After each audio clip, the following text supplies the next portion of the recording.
Il existe des moments où une seule décision peut bouleverser toute une vie. Une porte entr'ouverte, un simple regard, quelques secondes d'hésitation. Et soudain, plus rien n'est comme avant. Pendant des mois, je me suis demandé si j'aurais dû tourner les talons. Si j'avais fait demi-tour ce soir-là, peut-être que notre famille serait encore unie aujourd'hui. Peut-être que certains secrets seraient restés enfouis pour toujours. Mais la vérité possède une étrange façon de refaire surface, même lorsqu'on essaie de l'ignorer. Ce que j'ai découvert cette nuit-là n'était pas seulement un secret. C'était le début d'un cauchemar que personne autour de moi n'avait vu venir. Je m'appelle Claire. J'ai 46 ans. Et ce que je vais vous raconter est la chose la plus bouleversante qui me soit arrivée. C'était un jeudi de novembre. Il pleuvait depuis le matin. Mon mari, Antoine, participait à un séminaire à plusieurs centaines de kilomètres. Je passais donc la soirée seule avec son fils, Thomas, 22 ans. Thomas vivait encore avec nous depuis la fin de ses études. C'était un garçon discret, toujours poli, toujours prêt à rendre service. Mais depuis quelques semaines, quelque chose avait changé. Il évitait les repas de famille, dormait très peu, recevait d'étranges appels auxquels il répondait toujours dehors. Et surtout, il verrouillait constamment la porte de sa chambre. Au début, je pensais qu'il traversait simplement une période difficile. Puis les petits détails ont commencé à s'accumuler. Des traces de boue sur les escaliers alors qu'il n'avait pas plu. Des vêtements cachés dans le garage. Une lampe allumée, chaque nuit vers 3 heures du matin. Quelque chose ne tournait pas rond. Mais je n'avais aucune preuve. Cette nuit-là, il était près de 23 heures. Je regardais un film lorsqu'un bruit sourd résonna à l'étage. Comme si un meuble venait de tomber. Je montai immédiatement. « Thomas !» Aucune réponse. Le couloir était plongé dans le noir. Seule une faible lumière passait sous la porte de sa chambre. Je frappai doucement. Toujours aucun bruit.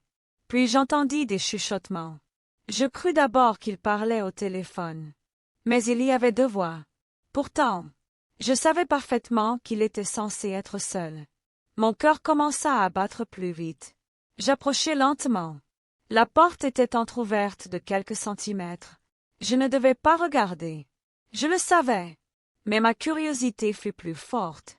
Je poussai doucement la porte. Et ce que je vis me coupa le souffle. Il était déjà trop tard. Thomas n'était pas seul.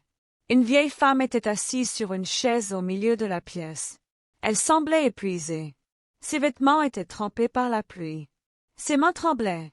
Thomas lui donnait une soupe chaude. Quand il leva les yeux vers moi, son visage devint complètement blanc. « Claire, je peux tout expliquer. » Pendant quelques secondes, personne ne parla. Puis la vieille dame éclata en sanglots. C'est alors que j'appris une vérité que mon mari m'avait cachée depuis plus de 20 ans. Cette femme était sa mère biologique. Tout le monde la croyait morte. Mais elle était bien vivante. Et Thomas la protégeait en secret depuis plusieurs mois. Sans que son père le sache. Sans que personne ne le sache. À partir de cet instant, notre vie bascula. Car ce secret n'était que la première pièce d'un puzzle beaucoup plus sombre. La vieille femme gardait les yeux baissés. Ses mains tremblaient autour du bol de soupe que Thomas venait de lui servir. Je restais figé devant la porte. Mon esprit refusait d'accepter ce que je venais d'entendre. « Qu'est-ce que tu viens de dire ?» Thomas inspira profondément. « Elle s'appelle Madeleine. C'est la mère de papa. » Je secouai la tête. « C'est impossible. Antoine m'a toujours dit qu'elle était décédée avant sa naissance. » Madeleine esquissa un sourire triste. C'est ce qu'il voulait que tout le monde croie. Un silence pesant envahit la pièce. Je sentais que tout ce que je croyais savoir sur mon mari était en train de s'effondrer. Thomas ouvrit un vieux sac à dos posé près du lit. Il en sortit plusieurs enveloppes jaunies. Certaines dataient de plus de 20 ans. Tout était adressé à Antoine. Aucune n'avait jamais été ouverte. « Je les ai trouvées il y a 3 mois dans le grenier », expliqua Thomas. Je pris la première lettre. L'écriture était tremblante. « Antoine, si tu lis cette lettre, c'est que tu as enfin accepté de connaître la vérité.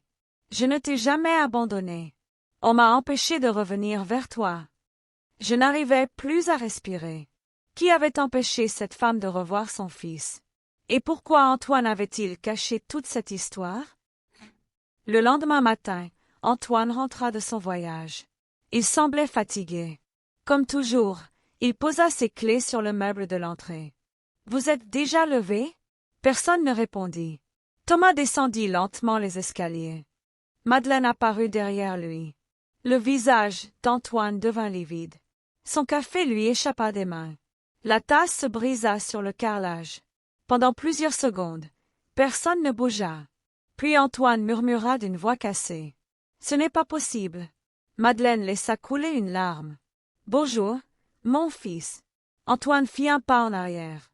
Puis un deuxième. Comme s'il venait de voir un fantôme. « Pourquoi êtes-vous revenu? » Ces mots glacèrent toute la maison. Il ne lui demanda pas comment elle allait. Il ne la serra pas dans ses bras. Il ne semblait ressentir qu'une seule émotion. La peur. Après plusieurs minutes de silence, Antoine finit par s'asseoir. Son regard semblait perdu. « Vous méritez tous de connaître la vérité. » Il prit une profonde inspiration. « Quand j'avais 8 ans, mes grands-parents m'ont raconté que ma mère m'avait abandonné. Ils m'ont montré une lettre dans laquelle elle disait ne plus vouloir de moi. Je les ai crus. Pendant des années, j'ai vécu avec cette haine. Puis, à 18 ans, j'ai découvert que cette lettre était fausse. Je voulais retrouver ma mère. Mais il était déjà trop tard. Mes grands-parents m'ont juré qu'elle était morte. Ils avaient menti. Encore une fois. » Madeleine éclata en sanglots. « Ils ne voulaient pas que tu saches où j'étais. Ils avaient honte de moi.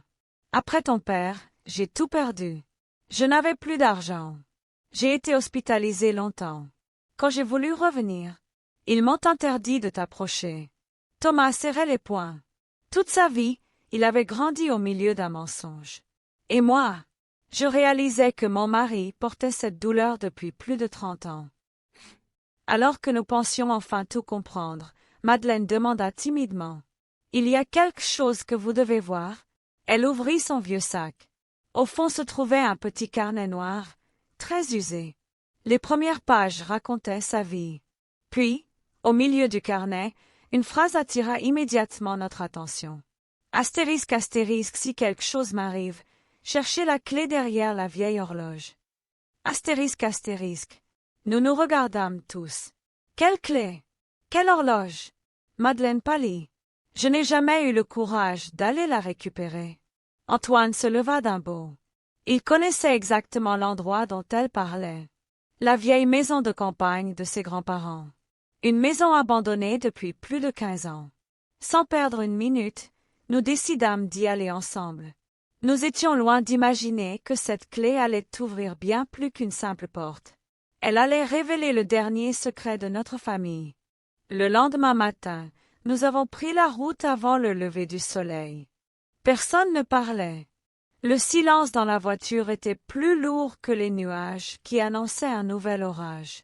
Après presque 2 heures de route, nous sommes arrivés devant une vieille maison en pierre, envahie par les ronces.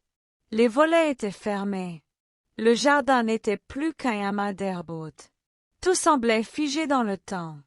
Antoine resta immobile devant le portail. « C'est ici que j'ai grandi. » Sa voix tremblait. Je ne l'avais jamais vu aussi fragile. Thomas posa une main sur son épaule. « On est ensemble, papa. » Antoine esquissa un léger sourire. Pour la première fois depuis longtemps, je sentais que le mur entre eux commençait à tomber. Nous sommes entrés dans la maison. Une épaisse couche de poussière recouvrait les meubles. L'odeur du bois humide et des vieux souvenirs emplissait chaque pièce. Le temps semblait s'être arrêté. Puis Madeleine leva lentement le doigt. L'horloge. Au fond du salon se trouvait une immense horloge ancienne. Elle ne fonctionnait plus depuis des années. Antoine la décrocha délicatement du mur. Derrière, une petite clé était encore accrochée à un clou rouillé. Personne ne dit un mot. Le carnet disait vrai. Mais une seule question demeurait. Quelle serrure cette clé ouvrait-elle? Nous avons fouillé la maison pendant plus d'1 heure. Chaque placard, chaque tiroir, chaque meuble, sans succès. Alors que nous allions abandonner, Thomas remarqua quelque chose d'étrange. La bibliothèque du salon était légèrement avancée, comme si elle avait été déplacée récemment. En poussant le meuble, un bruit sourd résonna. Derrière lui apparaissait une vieille porte en bois que personne n'avait remarquée auparavant. Antoine resta sans voix. Je ne savais même pas qu'elle existait. La serrure était ancienne, très ancienne. Je sortis la clé de ma poche. Mes mains tremblaient. Lorsque je l'insérai dans la serrure, un déclic retentit. La porte s'ouvrit lentement dans un grincement inquiétant. Un escalier descendait vers une cave. L'air y était glacial. Nous avons allumé les lampes de nos téléphones. Chaque marche semblait nous rapprocher d'un passé que quelqu'un avait tout fait pour cacher. Au fond de la cave se trouvait une grande malle métallique. Elle portait encore un cadenas. Le même symbole était gravé sur la clé. Antoine inspira profondément, puis ouvrit le cadenas. À l'intérieur, il n'y avait ni argent, ni bijoux. Seulement des dizaines de dossiers, des photographies, des actes notariés, des lettres et un magnétophone à cassette. Sur le dessus, une enveloppe portait une inscription écrite à la main. Astérisque astérisque, à ouvrir seulement lorsque toute la famille sera réunie. Astérisque astérisque. Antoine déplia lentement la lettre. Son visage changea au fil des lignes. Non. Impossible. Je lui demandai ce qui se passait. Il me tendit la feuille sans parler. Les mots me glacèrent. Si vous lisez cette lettre, c'est que je ne suis plus là pour vous dire la vérité. Toute notre famille a vécu dans un mensonge. Ce n'est pas Madeleine qui a détruit notre foyer, c'est moi. La lettre était signée par le grand-père d'Antoine, celui que tout le monde avait toujours considéré comme un homme honnête. Madeleine se mit à pleurer. Elle n'attendait qu'une chose depuis plus de 30 ans. Que quelqu'un découvre enfin cette confession. Mais ce n'était pas tout. Sous la lettre se trouvait une clé USB beaucoup plus récente. Comment une clé USB pouvait-elle se retrouver dans une malle fermée depuis des années? Thomas la prit dans sa main. Quelqu'un est revenu ici après nous.